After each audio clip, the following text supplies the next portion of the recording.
Tempted by these incredibly juicy deals? Battlefield 3 for just €2. Battlefield 5 for $4? Did you play the Battlefield 6 beta at 2 FPS because your toaster can't handle it? Can't decide which war you want to stroll through? World War I, World War II, or maybe the War of 2042? If your answer to any of these questions is yes, stick around until the end of the video because, in a world exclusive and just for you, I'm gonna try out all the modern Battlefield in 2025 and let you know how it goes. Although, to play these games, you first need to own them, and I didn't have all the Battlefield when I started recording this video, so I'm going to have to pay up to make this video happen, and we're already off to a great start. At the end of the video, I'll tell you a funny thing that happened to me when I bought the games on the EA app, and spoiler alert, it wasn't funny at all. But anyway, I won't waste time and I'll get straight to the point. The first game on the list is Bad Company 2, since the games before Bad Company 2 show no signs of life on Steam. Bad Company 2 was an amazing game and I'm feeling super nostalgic, dying to play it again, but when I tried to launch it, Electronic Arts is already seriously getting on my nerves. What the EA launcher says is a blatant lie, so I go to Steam, since I have it there, screw it. And now, finally, the game opens without any problem. The campaign in this game hasn't aged all that well, but who cares about the campaign, right? Let's go to multiplayer, that's where the fun is. Let's see if there are any servers. And what a surprise, I keep getting errors over and over and there's just no way. I do a quick Google search and it turns out they shut down the servers in 2023, so honestly, screw them. It really annoys me because it's a game I remember fondly, and yeah, I know there are ways to play on private servers and all that, but honestly, I wouldn't spend money on a game that no longer has support, especially since it's a game that really shows its age. In my opinion, if you want to play it, just ask Torrent if it has it, and that's it. Even though the campaign was pretty cool, I don't think it makes sense to buy the game nowadays just for that, since it hasn't aged very well. There are much better campaigns for the same price. I'll tell you about them later. That said, it's the only campaign in the series that takes place almost exclusively in Latin America, where for some reason World War III is about to break out. A totally crazy story. Subscribe, you cheeky rascal. So verdict, 0 out of 10 because it only lives on in our memories. The next game on the list is the legendary Battlefield 3, which I'm finally going to play. It's about time. The most typical campaign. We're the typical Yankee hunting down typical terrorists in the typical New York subway, and suddenly, bam, I don't know what happens because I skipped the cutscene. Flashback, and now we're the typical Yankee spreading typical democracy with bullets in the Middle East, just like in real life. We also have the typical airplane level and the typical tank level, which was pretty standard back then. A very complete experience. Legendary game. Honestly, I was surprised that this game still looks pretty good for its age, although you can see the years in some of its rough edges. In the first level of the campaign, I already managed to bug out, and in 2025, dying in a quick time event feels pretty anticlimactic. Visually, the game hasn't aged badly at all, but you can tell its age in the gunplay and the sound. The weapons sometimes feel a bit like toys. It has a PlayStation 3 vibe, and well, that's normal because it was a PlayStation 3 game. And what about the online mode? Well, honestly, if you really like close quarters shooting just infantry on a small map, on this container map you'll find 24/7 servers. On any other map or in any other mode, it's going to be pretty hard to find a match. The game isn't dead, but it's close. The number of players is minimal, and although it's still fun, the difficulty in finding matches on more varied maps than the ones I've mentioned makes it, for me, not a recommended purchase at all. Plus, for the €2 from the sale, you can only buy the base game. Afterwards, you have to buy the premium pack with all the expansions if you want them, and honestly, it's not worth it because there aren't any servers either. If you buy this premium thing, you're just throwing your money away, and EA knows it and still tries to sell it to you. I don't think that's right, you know? Selling map packs knowing there are no servers where those maps are played. I don't know, Electronic Arts, it's always the same. So yeah, if you want to pay a couple of euros to play the campaign, well, you can still enjoy a little bit of the online, but honestly, barely anything. I would have given it a good score if I were judging it back in its day, but now I have to say 2 out of 10. There are hardly any servers, and now we finally arrive at Battlefield 4. Here's where things get pretty interesting. Battlefield 4 was absolutely broken when it launched. The loading screens were extremely long. Sometimes when you finally managed to get into a match, it was already over, so you had to sit through another loading screen just for the same thing to happen again. It had tons of performance issues, bugs, and all sorts of problems. It was a complete disaster, a scam at launch. But we're judging it today, and the truth is that over time they fixed it to the point where it's one of the best recent Battlefields. The campaign was pretty decent, somewhat in line with the Battlefield 3 one, and for multiplayer we had some of the most iconic maps in the entire saga, like the Shanghai map. But what's it like to play today? Well, there are still some servers, honestly. You can't really be picky about the maps and game modes you want to play, but you will be able to play, which is already something. And honestly, it actually offers a pretty good gameplay experience. Or at least that's what I was thinking until suddenly, bam, the game kicked me out.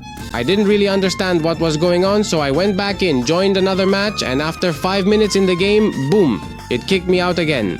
This time I actually paid attention to the error message, and it turns out the anti-cheat system was kicking me out of the matches. After doing a quick search online, I realized that the anti-cheat system that installs with the game isn't up to date and needs to be updated manually. What the hell is this? I mean, the game is still supported, there are official servers and all that, but I find it a bit alarming that you have to update the anti-cheat system yourself externally and manually just to be able to play. It's a clear sign that the game is already entering its abandonment phase. I think that DICE, with 2 employees and a week of work, could release a patch to fix this so that the anti-cheat system updates to the correct version, but honestly, I find this pretty serious. Aside from this issue with the anti-cheat system, there's another small problem again with the expansion packs with the game's DLC. And it's that some of the most interesting maps and game modes are in these DLCs, and since they're DLC, obviously nowadays there are no matches to enjoy them.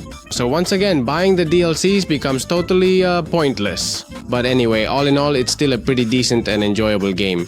There are still servers, and you can fix the anti-cheat system issue yourself. So this time I'm going to give it a good score, 5 out of 10. Because I think it can still be worth buying, especially at these prices. Next on the list is Battlefield Hardline, and here DICE really took a risk with the chosen theme. A much less military vibe, much more urban, a police theme, car chases instead of tanks, small caliber weapons and bulletproof vests instead of helmets and full gear. Hardline isn't exactly the most popular game in the series, but to be honest, personally I like these kinds of experiments. A pretty good idea, but maybe not such a good execution. This game also has a campaign mode. The campaign mode isn't bad, but it's not exactly good either. It has sections that, for me, are pretty boring. I don't see the point of scanning the whole enemy base and sneaking around if we all know it's going to end in a shootout anyway and you'll end up killing everyone. But hey, what do I know? I'm not a DICE writer. The multiplayer introduced some pretty cool concepts.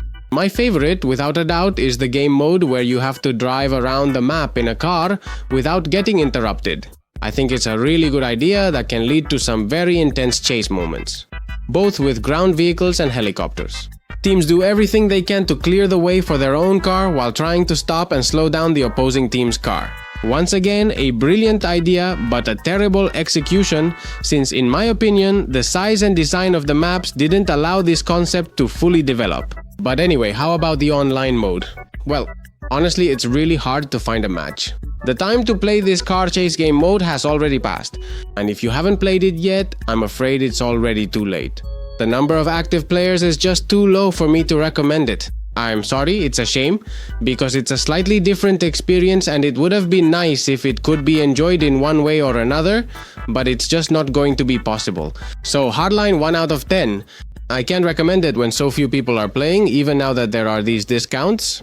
And I'd like to ask a question to the audience watching me. Did you guys play this game back in the day? Because I completely ignored it and I kind of regret it. How was the launch experience? Was it interesting back then or just mediocre and forgettable? Let me know in the comments please, so I can find out a bit more. Back then I was playing COD, and now finally we arrive at Battlefield 1, one of the community's big favorites, and with good reason. This game introduced a ton of new mechanics. This was also a very risky move by DICE, but this time it really paid off. The Battlefield 1 campaign mode is truly a marvel. It's divided into several stories that take place on different fronts. Stories and short tales of war, each with its own beginning and end, independent from one another, which you can play in any order. It's a very cinematic, very dramatic experience. War stories that show its harshness without so much heroism or propagandistic nonsense like in other installments. I think it's a very mature campaign, very well designed and quite well written, without ceasing to be fun. Just for that reason alone, I already recommend playing this game. Buying it for just a few euros, even if it's only to play the campaign, is definitely worth it. And how about the online mode? Well, the truth is, it's still quite active. It's easy to find a match, and even though you can't be too picky about the number of game modes and maps you want to play, the experience is pretty solid. The game hasn't aged all that badly. The level of immersion you get in these matches is quite good. The fact that the weapons are from World War I with small clips, low accuracy, and a slow rate of fire also makes the experience quite different from other installments. You really feel like every bullet counts, and it's a game that actually has quite a lot of action, despite being set in World War I, which is possibly one of the most boring wars in history. Obviously, that's because it doesn't delve too much into trench warfare. Thank God.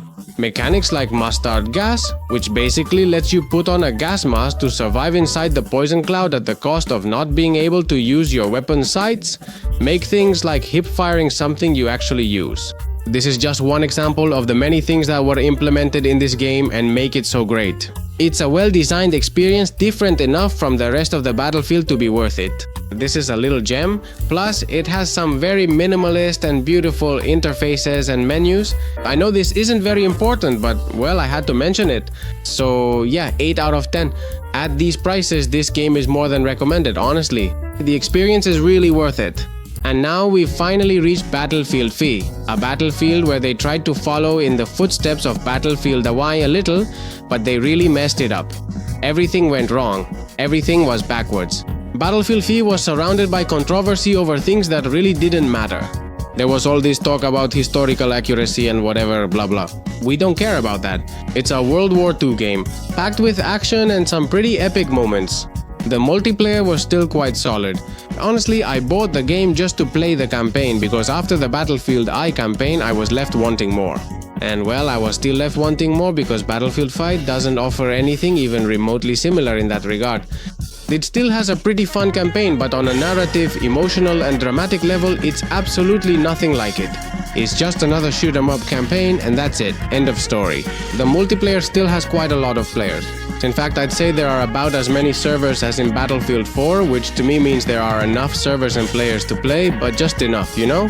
It's not like there are too many either because you can't really be picky about which maps you want to play on and such, okay?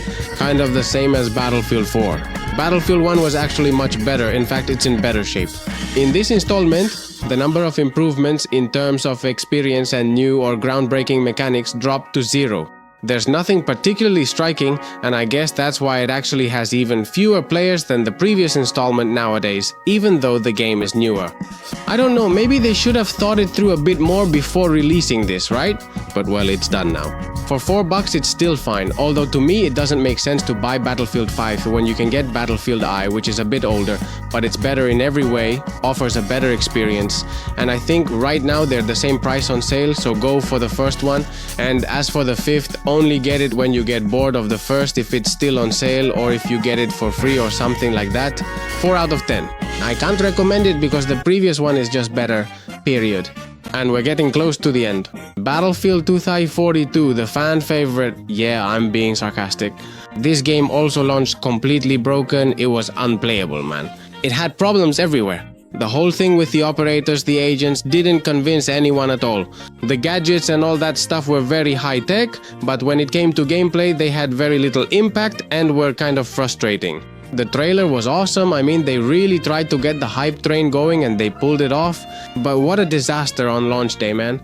This game was really hated by the community and for good reason. I'm an idiot and bought it for €2 thinking I could play the campaign, and it turns out it doesn't even have a campaign. I was left looking like such an idiot, you can't even imagine. You really have to do your research before buying things, guys, otherwise this is what happens and then we end up complaining. Well, for €2 I'm not going to cry about it, but still. And despite everything, today is the Battlefield with the most players. Yes, it's partly because of the Battlefield 6 beta, but it's definitely the Battlefield that's in the best shape right now. It's not the best Battlefield experience, but it's the Battlefield experience in which you will find more players. And between that and the low sell price, I might even recommend buying 2042 if you're really eager to play a Battlefield, your computer is decent, and you're not planning to buy 6 since it's coming out in October, you know? I mean, I don't know. I hope you haven't pre-ordered 6, by the way. So anyway, in short, I'm surprised that the game is still so alive after such a disastrous launch, a story somewhat similar to Battlefield 4, only with less quality in this case. It seems that DICE, no matter what they do, ends up making money anyway. Still, I have to say that the vehicles feel pretty good, the weapons are quite well designed, and the maps, some of them are actually not bad at all, and the game offers some really fun moments. Most of the performance issues have already been fixed. The design problems haven't, but well, the game is playable. If you can find it cheap, I don't know, go for it. It's fun for a while.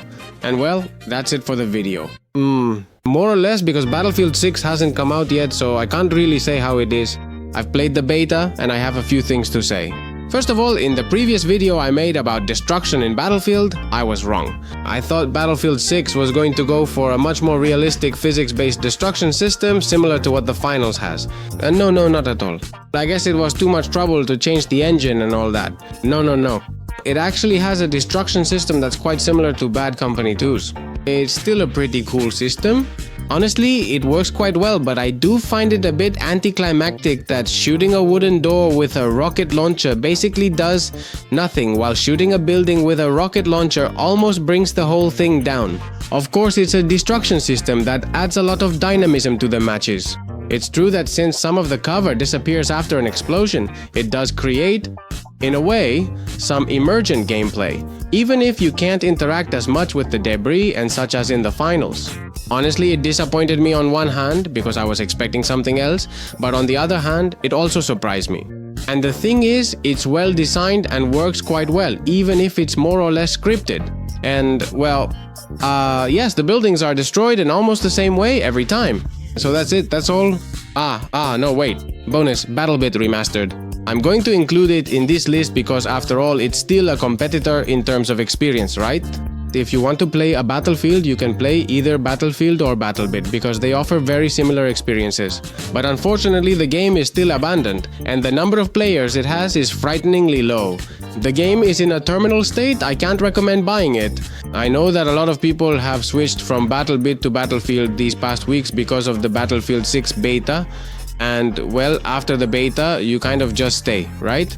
Playing these other Battlefield, which by the way are conveniently put on sale, and it's possible that some of these players will come back when the Battlefield hype dies down and return to Battlebit, or when Battlebit finally releases that update they've been talking about for over a year now, which I'm starting to think might not even be real. I don't know, I just can't recommend it. Honestly, not at all, you know? I mean, it really looks completely abandoned, there are barely any players. In Latin America, the servers are going to have insanely high ping. No. Battlebit, BattleMeet, just no, okay? Guys, Battlebit is a no-go. And speaking of player numbers, we can see in these charts that the player counts on Steam pretty much match up with what I've seen in my own experience playing these games. So I can say these tables are reliable. And well, as you can see, Battlebit has some ridiculous numbers. Hardline too, actually. In fact, when I played, I only found about 30-something players. There was only half a server available with decent ping. And well, I don't know, there are 13 people playing this old Battlefield. It's interesting. And well, to finish up, I'm going to tell you what happened to me with the EA store, right? I mentioned it at the beginning and no, I haven't said anything yet. So when I added Battlefield 3, Hardline and 5 to my shopping cart, because those were the ones I was missing, right?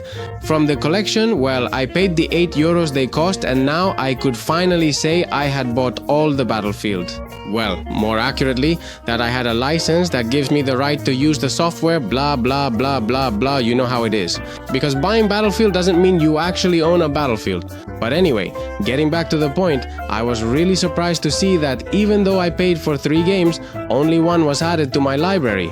Clearly, it was Electronic Arts up to their usual tricks. Straight up scam, right in your face. That wasn't exactly a great way to start the video, so I had to speedrun a complaint to customer service, which is a prerequisite before filing a lawsuit. And while I was waiting for that to get sorted out, I started up Bad Company 2 and got another surprise, just like I mentioned at the beginning. Luckily, the next day my issue with the purchased games was resolved. The missing ones showed up in my library, so there was no need to go to court. You dodged a bullet there, Electronic Arts. And well, it was pretty convenient since it gave a break to the guy I have hanging around here, my lawyer. And well, that's all for now. If you liked the video, give it a like and subscribe and all that stuff. Or not, because it doesn't really matter. So yeah, see you in the next one. Godspeed to you, my friend.